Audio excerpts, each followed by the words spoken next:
Hello student, आज हम पढ़ेंगे properties of basis. Okay, Hindi में इसे कहते हैं क्षार के गुण। समझ लेते हैं क्या होती है प्रॉपर्टीज ऑफ बेसिस में। फर्स्ट पॉइंट है bases are bad conductor of heat and electricity. क्या मीनिंग हो गया? बेस वो सब्सटेंस होते हैं जिस जो बैड कंडक्टर होते हैं, जिसके हीट के और इलेक्ट्रिसिटी के, यानी ये जल्दी ना गर्म होते हैं और ना जल्दी इनमें करंट फ्लो होता है। ओके, इसलिए इसे कह रहे हैं bad conductor of heat and electricity. जबकि एसिड के बारे में आपने पढ़ा था, acids are good conductor of heat and electricity, यानी वो जल्दी से गर्म भी हो जाते हैं, हीट भी उनमें प्रोड्यूस होने लगती है और करंट भी फ्लो होता है। जबकि बेस उसके बिल्कुल अपोजिट होते हैं। ओके, सेकंड पॉइंट है pH scale value is less between 8 to 14। जो बेस की पीएच वैल्यू होती है वो 8 से 14 के बीच में होती है, जबकि एसिड के बारे में आपने पढ़ा था उनकी पीएच वैल्यू 0 से 6 के बीच में होती है। ओके, थर्ड पॉइंट पढ़ लेते हैं बेस टेस्ट इज बिटर।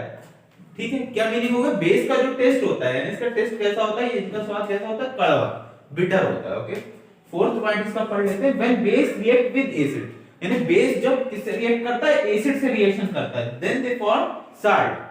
जब भी बेस रिएक्शन किससे करता है? एसिड से, तो उसको न्यूट्रलाइज कर देता है। ओके, और साथ में साल्ट का फॉर्मेशन हो जाता है, यानी उस रिएक्शन में साल्ट बन जाता है। ओके, इस टाइप की रिएक्शन को न्यूट्रलाइजेशन रिएक्शन भी कह देते हैं। फिफ्थ पॉइंट इसका समझ लेते हैं they turns red litmus paper into blue litmus paper. क्या मीनिंग हो गया? जो बेस होता है उसमें जैसे ही हम रेड लिटमस पेपर को डिसॉल्व करते हैं, उसमें रखते हैं, तो उसे किस कलर में चेंज कर देता है? ब्लू लिटमस पेपर में चेंज कर देता है, रेड कलर से ब्लू कलर में। जबकि आपने एसिड के बारे में पढ़ा था, एसिड ब्लू लिटमस पेपर को रेड लिटमस पेपर में चेंज कर देता है। ओके, इसका लास्ट पॉइंट पढ़ लेते हैं bases are less reactive on comparing to strong acid, but strong bases cause it produce blisters on skin. क्या मतलब हो गया?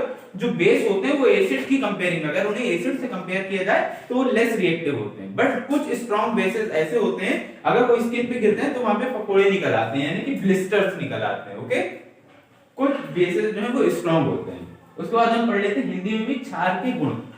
क्षार विद्युत तथा ऊष्मा के कुचालक होते हैं। क्या मीनिंग हो गया?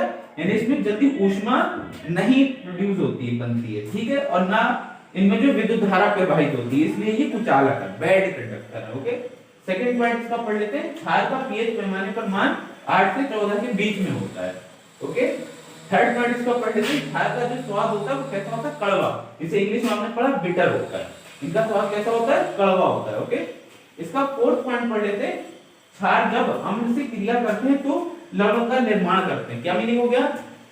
बेस रिएक्शन किससे करेंगे? एसिड से, और किसका फॉर्मेशन कर लेंगे? साल्ट का।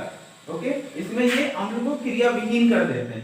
क्षार जब अम्ल से क्रिया करते हैं तो इसे क्रिया विहीन कर देते हैं या इसे न्यूट्रलाइज कर देते हैं। ओके, फिफ्थ पॉइंट इसका पढ़ लेते हैं क्षार लाल लिटमस पेपर को नीले लिटमस पेपर में बदल देते हैं। जबकि आपने अम्ल के बारे में पढ़ा था कि अम्ल नीले लिटमस पेपर को लाल में बदल देते हैं। ये क्षार होते हैं, ये बिल्कुल अम्ल के उल्टे होते हैं। ओके, बेस जो है वो बिल्कुल एसिड के अपोजिट होते हैं।